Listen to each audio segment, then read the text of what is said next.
I'm James and I'm the bad guy who wasn't here for the introduction. I'm your moderator for this evening. And bless Paula and Aaron for managing to live without me, which I hope is not something that ends up on my tombstone. I'm James Mulligan, I'm the creative director of the Cork Film Festival, but for 1 week of the year I come here to the sensational Sheffield Documentary Film Festival and do as many Q&As as possible. It's a wonderful movie, isn't it? Absolutely wonderful. Please express your excitement and gratitude again with a characteristic sound Sheffield round of applause as we bring Aaron and Paula back onto the stage.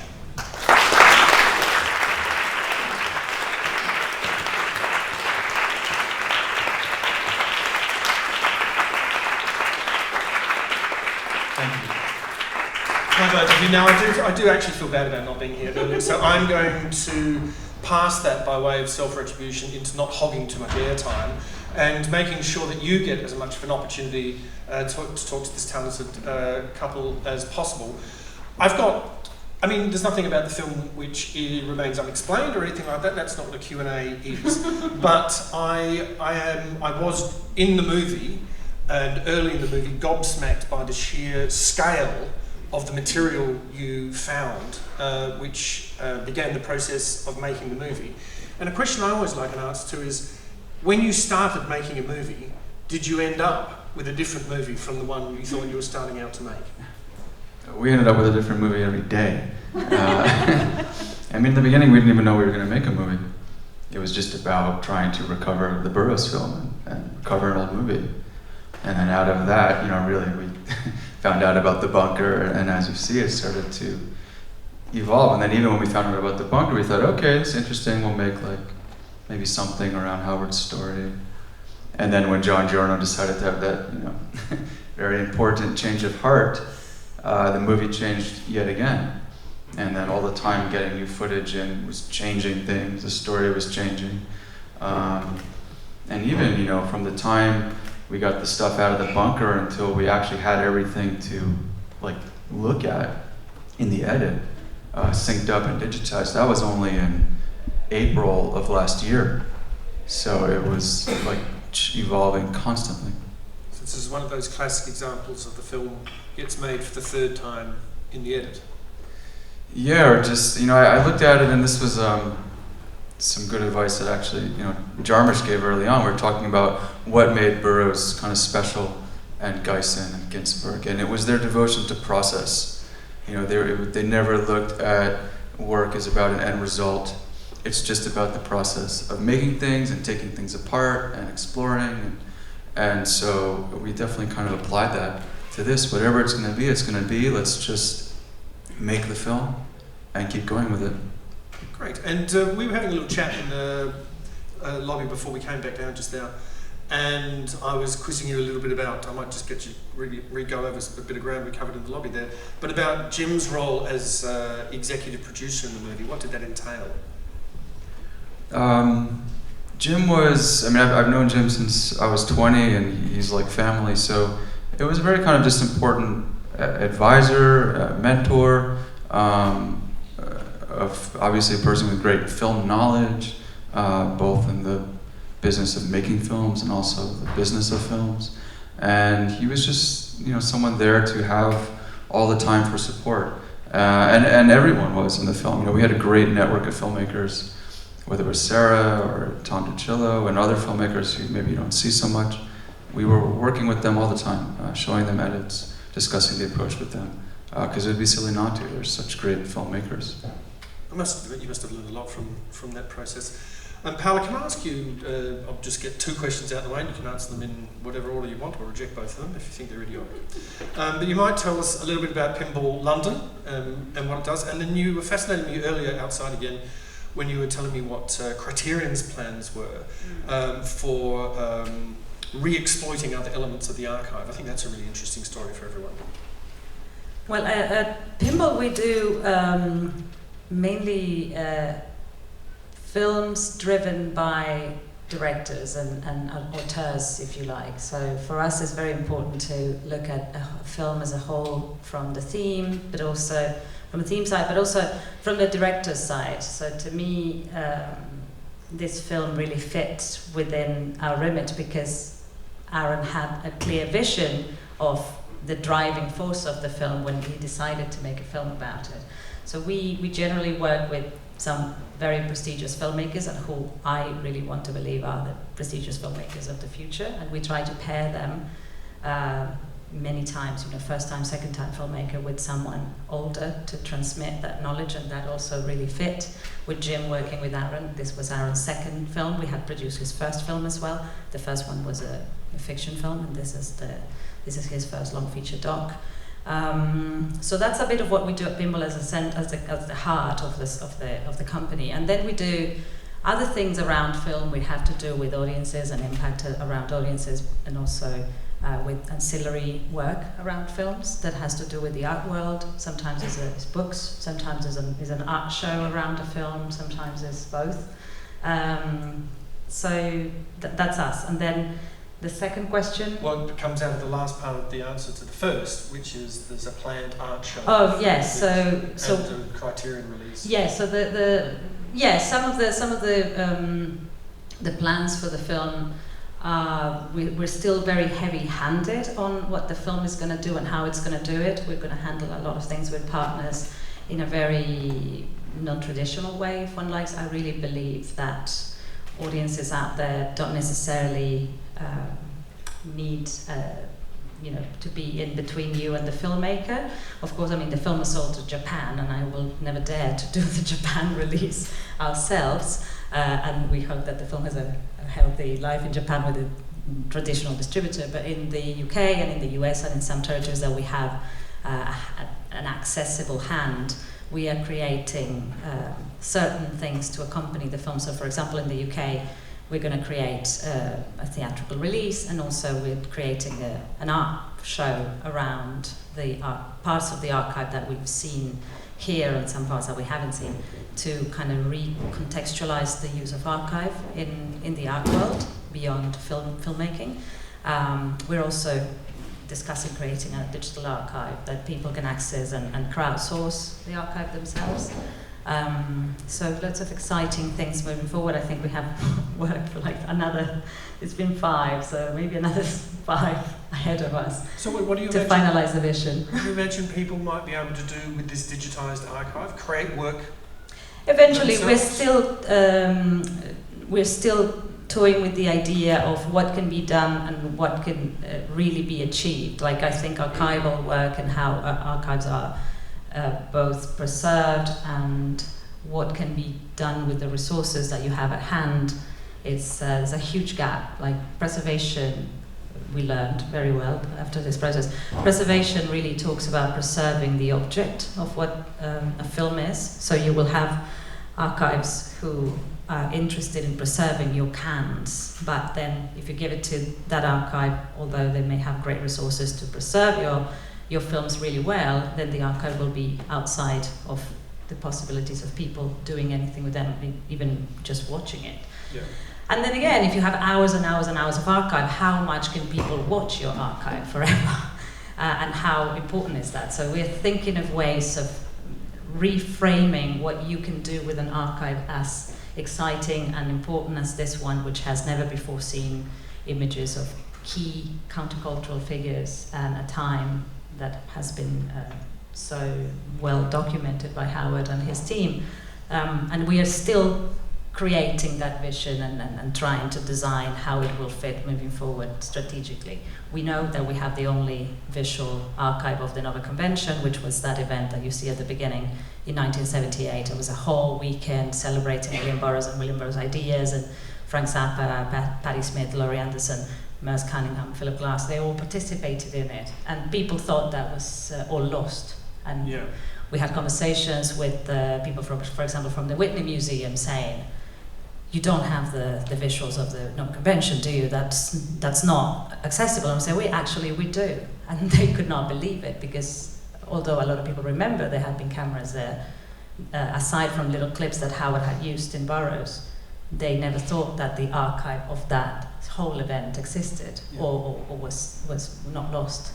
So there are many ways. There could be a film around the Nova Convention. There could be, there is going to be the art exhibition and the art work that we're doing with creating lenticular works around archival pieces with like light boxes and other ways to look at imagery. Yeah. Great, thanks. Aaron, you told me a moment ago there's somebody else from the production team from the movie who's in the room. Let's embarrass them. Tom Cuddy works Tom. with Pinball. He's spent many a year on this project too. You're videographing this Q&A. I look forward to signing a release form later. Does anyone have a question?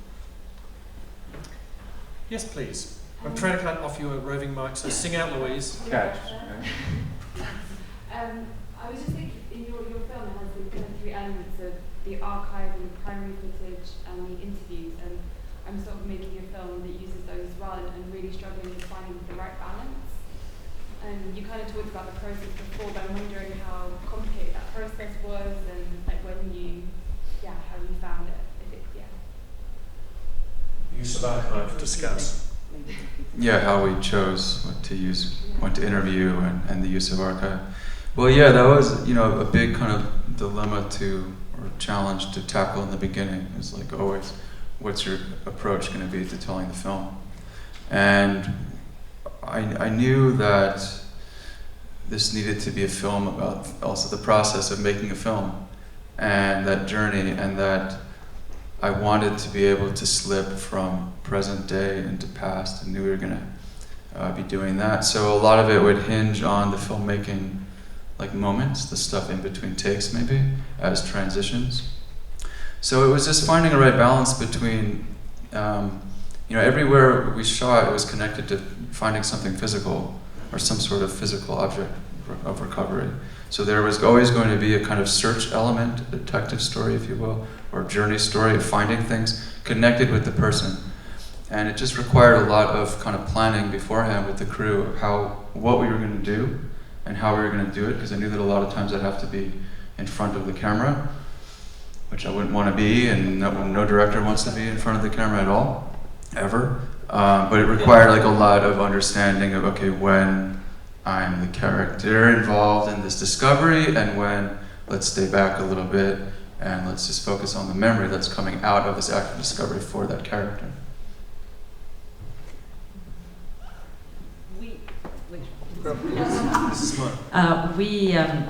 There was one comment that we had from Tom DiCillo, I think, actually, when we were doing the cut of the film. I put the film out in a rough cut stage, producer to audience, if you like, to over 100 people. And they came back with notes and things, and I will sometimes relay them to Aaron, and sometimes I'll use them to keep myself. But Tom DiCillo said something really interesting, because some of the archive was so juicy, if you like especially the Burroughs parts, that at some point we had a lot of Burroughs in it, and there is a Burroughs film as well that we remastered. And Tom came back and said in one note, Burroughs is like pepper and salt, and it's like this really, really big condiment. Pinch it back a bit, it's just coming back, it's too much. And I think that was really helpful to understand that when you find an archive that's so amazing, you can get lost and just go for it, and you can still keep it balanced in the edit. And then to that, we also had Masahiro Hirakubo, who is a genius at structuring documentaries. So it's someone Japanese but lives in Britain, and he had this amazing structural balance to the film, which I think kudos to him on that aspect as well. Is there a rhythmical thing? Or visual, key notes, or whatever? I'm quite interested in the concept of being a genius structure of documentary. Aaron could probably talk more about this, but I think he was really specific about how he wanted to structure it from the beginning, and he discussed some Japanese films that they both knew about, and he really had more like a linear thing, and Aaron was very musical about it. Yeah, we wanted it to not fall into the trap of the linear story of Howard, which would just end in death and tragedy. And that this story was essentially beyond that. It was about what else happens and what you do with your life. So we actually looked at the Akira Kurosawa film Ikiru for structure. And in that film, it's about a character who finds out, you might know it, gets a terminal stomach cancer diagnosis early in the story. And then it's half the film is him trying to figure out what to do with his life, and then it cuts. And they cut to his wake. And you start to find out what he did with his life to make it meaningful at his wake, and it continues through the film. So we looked at that structure as kind of the starting place, and some of our early cuts were very like radical, like we start flying in with Howard's career and then just like grave, like he's dead, and then you find out what went beyond that. And that really opened up. And when you say like structural genius, I mean, there's a basic structure you need to have in films, because especially one like this where we had so many kind of layers and themes we wanted in each scene. You know, it was a very difficult film to pitch in the beginning. Like, what is your film about? Well, it's a personal story about my uncle, but it's also about, you know, independent film, boroughs, AIDS, gay rights, gentrification, New York City, like a lot of things. And unless you have the right frame, what would happen is all your scenes become very thin. And so once we had that format to build, that we knew this was going to go beyond a man's life, it helped tremendously. And then it's just, you know, work, you know, making it work. So there was a point at which then you had established your structure and you were more or less sticking to it, even if little tiny joyous happenings were discovered that could be put in, even if briefly, in the film as a cornucopia of those, of course. And Yeah. if I'm right, when was that roughly? Like, Well, I was cutting as we April were working last year, for as you like, said. no, after. I mean, I was cutting, we were cutting for like 2 years as we were shooting, you know, just with, like I said, whatever we could get our hands on. In the beginning, when we weren't able to get the footage out of the bunker, we had just gotten the sound, Howard's safety sound rolls. So I had 30 hours of sound.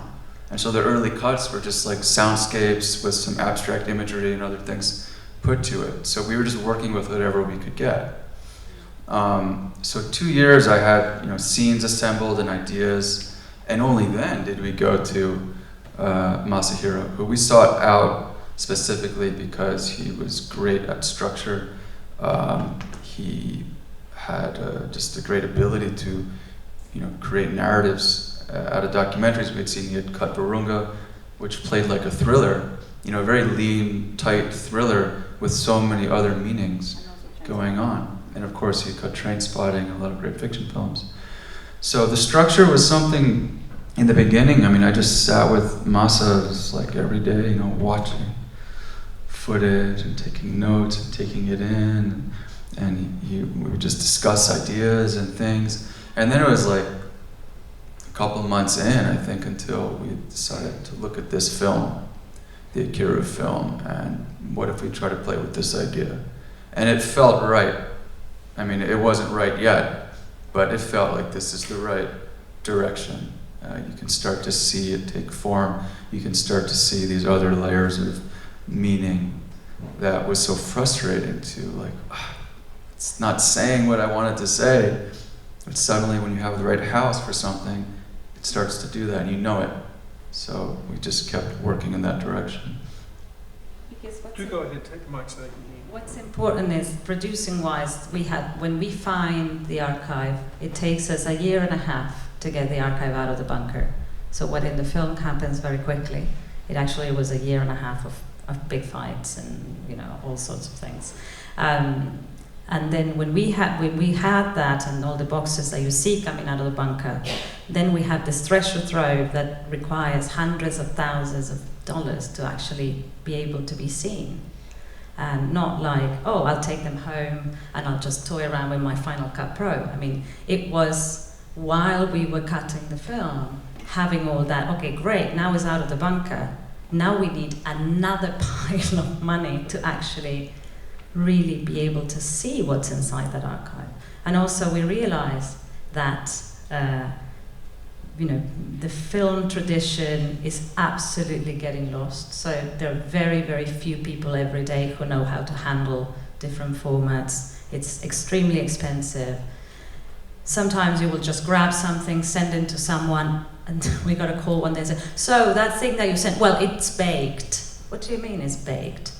well, it's all like mushy and now it's unusable. So that happened once, for example, because someone said, oh, do a favor or whatever. It could happen anyway, even if you're paying top dollar. But it just had another whole year and a half of uphill battle producing-wise of, is this material that we can use or not? And Aaron was at the same time cutting a lot of stuff that he already had because we didn't know if we were going to make it with that material. Oh, here we go. They're all awake now. I think I saw you first, sir, but I've seen you and you and you as well, and you.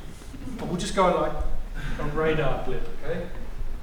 When you make a film about a film director, in this case you are connected in a personal way, but what do you learn of directing when you're doing a film about a film director? Right? What do you learn about the craft of direction? That's interesting. A ton, and it's hard to articulate it so much. And I would say not just from directing from Howard, but having someone like Burroughs, and Robert Wilson, and an awful lot. But I would say with Howard, from the very beginning, just hearing the audio tapes, which was just the sound from all the footage you see between 1978 and 83, you can get a sense of how he kind of like created the right environment around him, to get what he wanted. So like William Burroughs is an extremely like complicated guy, very closed off, and Howard knew like how to have fun with him.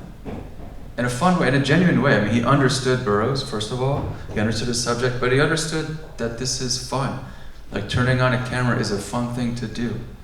And he played with that. And he wasn't afraid to, try things that wouldn't work. Like you have to think, he's a film student, and this is on film, so this is like expensive. And he's rolling on William Burroughs at one point, I don't know how many vodka cokes in and joints, looking at all sorts of crazy shit and stuff that is probably never going to be able to have use anyway. And you could say, oh, you're burning through money and stuff, but no, he's getting comfortable in his environment. And I could hear him discussing with Jim or Tom, how he wanted to shoot things.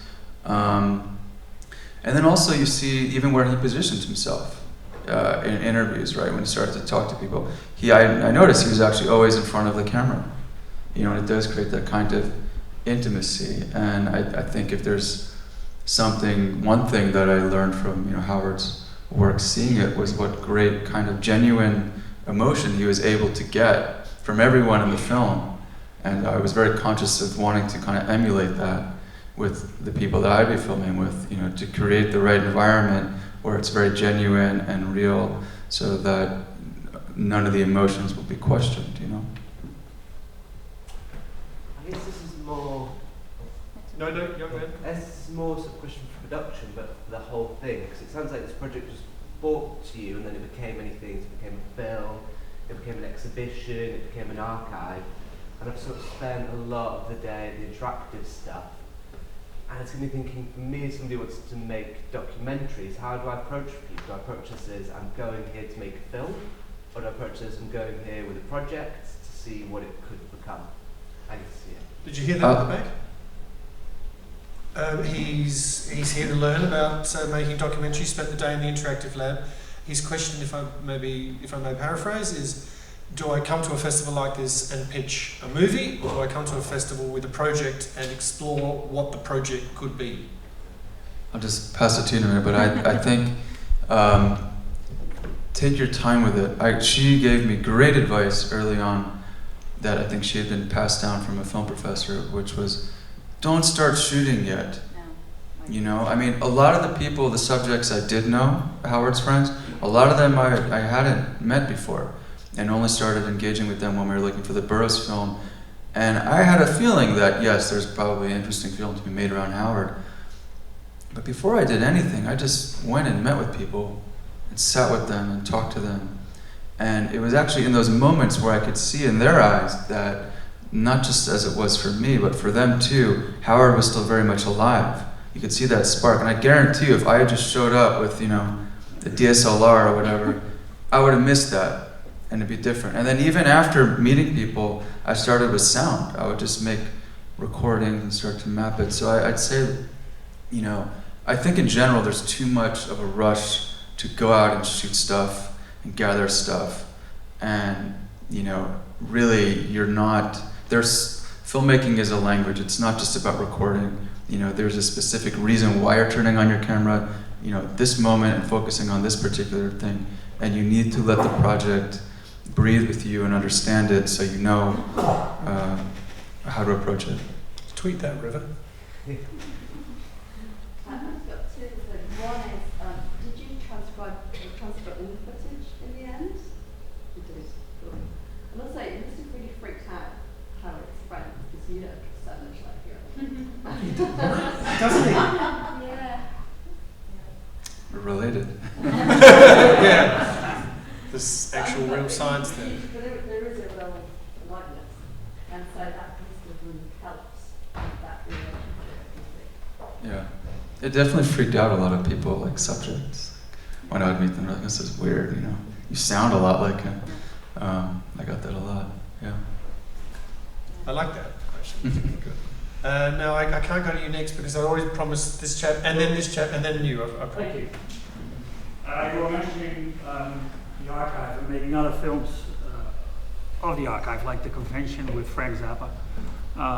But who owns the archive? And who's to decide which films are made from it, or who the filmmaker will be?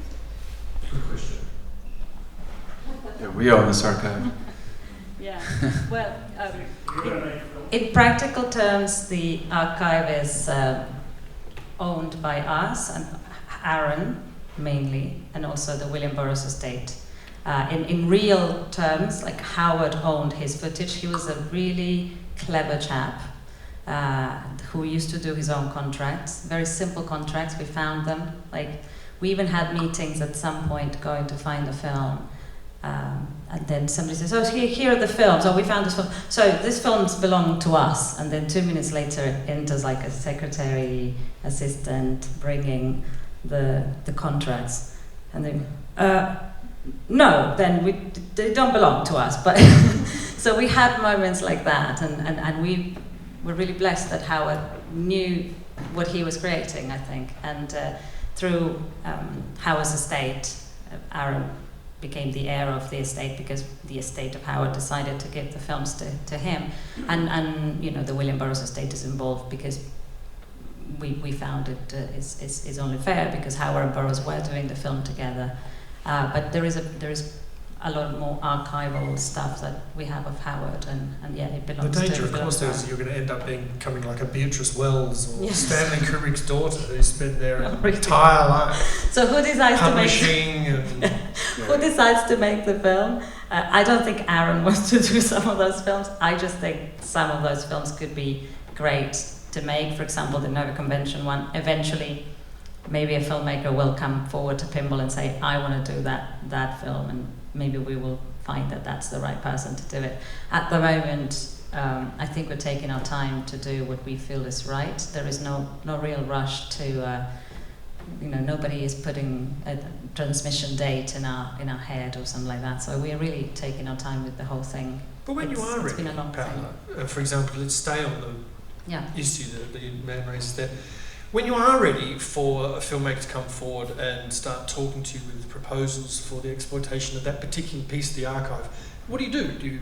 You mean do you clip send- licensing? Right, do you send out a clip tweet going, licensing we're is- ready, or do you get, No. get an I agent? think clip or- licensing is a fair thing. We've been talking to a lot of filmmakers since the archive was put out there.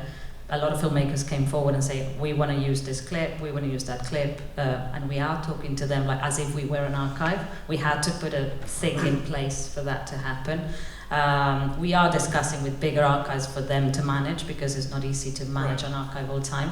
But what I'm talking about is like the creation of longer formats coming from us. Like if someone wants to license the whole footage of the Nova Convention to do their film of the Nova Convention, I don't know if that's going to work, but if someone says, I want to do this film together with you, I don't know, maybe in the future, Aaron will change his mind and want to do, I don't know. At the moment, clip licensing, yes, we are doing that. And we are also discussing with an archive, like a more established archival space that does clip licensing, to see if they will handle it. It's everything is really time-consuming archival work, like from what you do with the actual pieces to how you keep them, from LTO tapes to hard drives, and it's not only time-consuming, it's resource-consuming. Yeah, great. Look, I've had the 5 minutes, maybe a minute or so ago. I reckon we've got time for 2 more if they're good. Is yours good? Yes. Great, let's have it. Thank you both. I just wanted to ask what the hardest part was, both for production and for Aaron, of this whole process. So the hardest thing for... Whoa. It was all hard. I don't know, like at some point it's like, you ask the volunteers of this festival, like after 5 days, how tired are you? It's just like, you just kind of settle into it. There are many obstacles, but I mean, probably in a film like this, the edit becomes extremely like labor intensive, because you really are writing, with pre-existing footage, and then also, being in the movie and a character in the movie and close to it, it's understandably harder to have, that distance. So which makes it harder to edit and harder to create, and then also harder to put it away. Just like it never stops. So like it's constantly going in the brain. So I'd say the edit was, also a great experience because I had a great editor and a great team, and I actually loved it in a way, but it was just very, very, very challenging. Very good, thanks for that. So, it's a good question, it's a quick one. In the scene from Bloodhounds on Broadway, when Howard runs in with a knife and stabs that, is that Rutger Hauer that stabbed? Yes. Well, it wasn't. points. What's the difference from the advertised Guinness? Yes, please, just there at the back with your friendly wave. I wanted to know, what's your relationship with Uncle Howard now? Now? Yeah. It's interesting. It's in a lot of ways, this film was like kind of getting to know him as an adult, in a sense, and because we're like the same age, and relating to him as a filmmaker and as a colleague in some ways, and also, in the beginning, as I say, he was larger than life to me as a kid, and I think the danger that you can fall into in making a film about someone who's your hero is that they don't live up to it. But what happened, actually, I kind of became even more impressed with what he was able to achieve, how he was able to achieve it in the amount of time, and the amount of people he was able to genuinely touch and connect with in his life. So, my respect for, Howard has kind of increased in a way, and I feel very kind of satisfied that he's in a film, that he won't be forgotten, and he's touring all over the world playing, so it's a very calming feeling. That's a great note to end on, and we are going to, given that I've accidentally steered this Q&A into quite a technical discussion about clip licensing, and I do apologise for that. Thank you all very much for coming, but thank you too, especially for your wonderful movie and for bringing us to us here in Sheffield. Thank you for having us.